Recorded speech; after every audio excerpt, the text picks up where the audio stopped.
When we buy a piece of machinery, the mechanics are often hidden inside a box, so we can't see what makes it work. So if we buy a washing machine, we can't see what makes it go round and round. If we buy a hairdryer, we can't see what's making the fan work that makes the air blow out. If we buy a printer, we can't see what's grabbing the paper and sending it through the printer to print the text on it. So today we're going to learn a little bit about the basic mechanics of some simple machines. I'm going to need some volunteers. Hello boys. Hello. Are you ready? Yes. So, first of all, we'll start with this, and it's a round shape. It's got a hole in the middle, it's got a shaft, and it's got a crank handle. Now, let's see what this does. Let's put it in the machine, and if the operator turns the handle,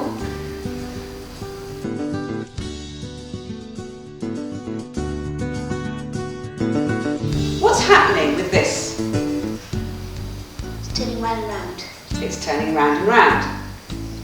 Is it doing anything else? Not really, no. It isn't, is it? It's just going round and round. It's just an ordinary wheel. Thank you. Let's look at this one.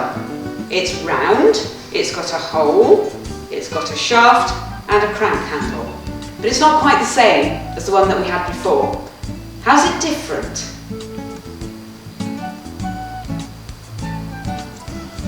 The shaft's in a different place. It is in a different place. The hole is not in the middle like it was before. So let's see what this one does. Here we are, machine. Now the operator turn the handle again.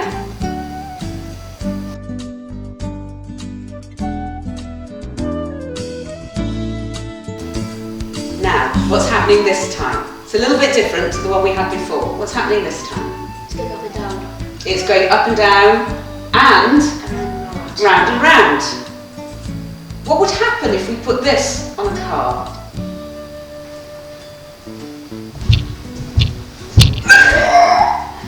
That would make for a very uncomfortable ride, and that would be a very silly wheel to have on a car. Bad idea. Now let's look at this one. This one isn't even round, so that's not a wheel. What shape's this? Triangle.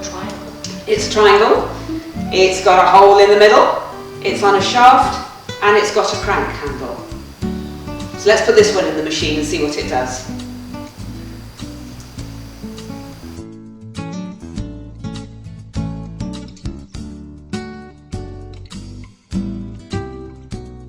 Okay, so what's this one doing?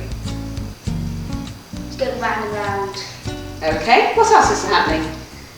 Each spike goes up as it goes around. It is, that's right, the spikes are going up and down as they go around. Now what would happen if we put this one on a car? Your car would jump around all over the place, and that would be a very silly thing to put on a car.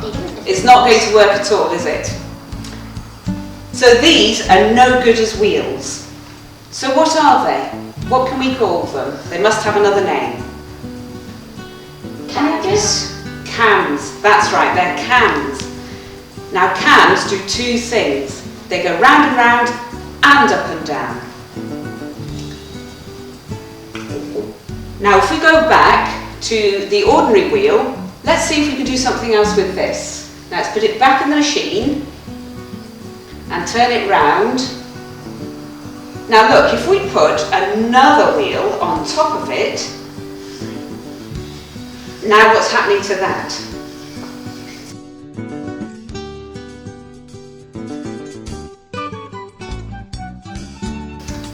It's driving the other wheel around. And that is happening because the friction between the two surfaces is pushing one wheel against the other. So you've got a wheel going round in a vertical way, pushing a wheel going in a horizontal way. So this is called a friction wheel. Thank you, boys. You're welcome.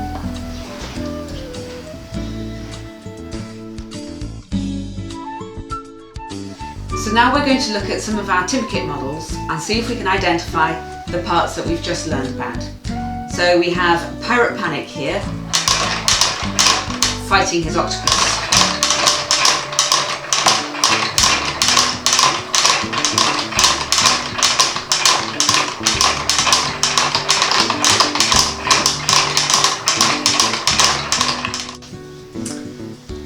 Then we have the T-Rex.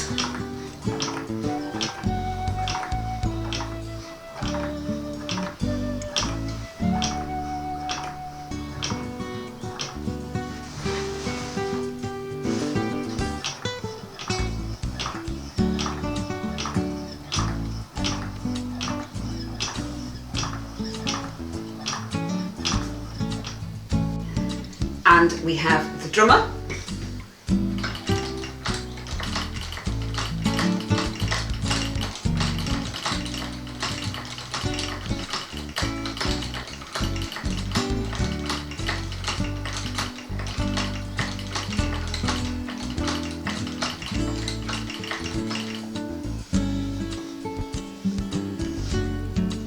And the guitarist.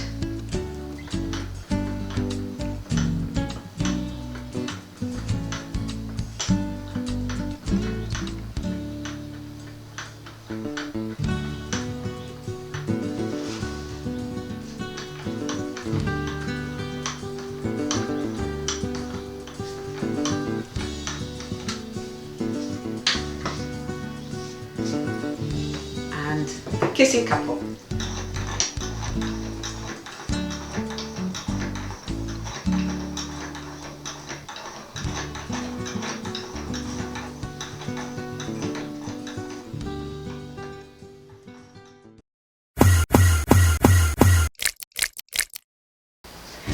Now you're going to build your own mechanical model.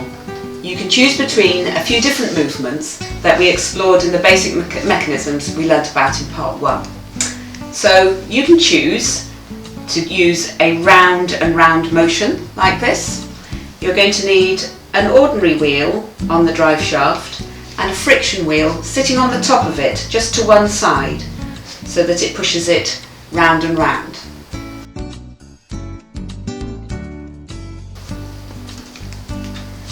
Or you can use an up and down motion like this. The triangle cams underneath make the rabbits jump up and down a bit with a jerky sort of movement. Now here the friction wheels are being used just to help the little sticks ride over the cams smoothly. They're not really being used as proper friction wheels to drive round and round. They're just there to make it run smoothly. Or you can do a combination of up and down and round. So here we've got two round cams which make it go up and down much more smoothly. One of the cams is making the helicopter go up and down, and the other cam is making the blades go round and round. And because they're doing that together, it makes it look all one and the same machine. Or you can do a side-to-side motion, like our bumblebee here. So we've got two cams set in opposite directions to each other, and there's a friction wheel on the top that is being first pushed one way and then another.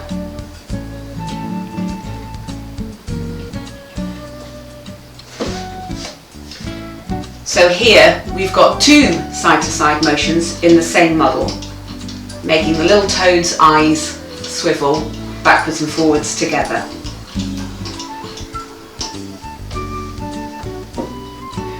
Right, we're ready to start building. First we're going to glue the crank handle together.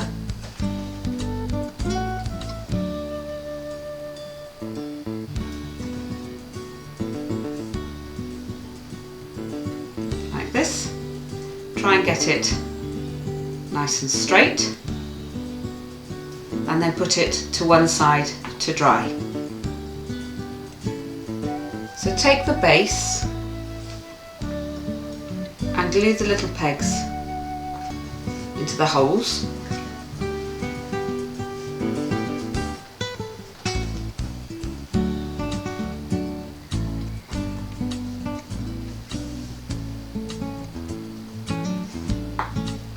And then take the sides and put some more glue on the bottoms and fit them over the pegs.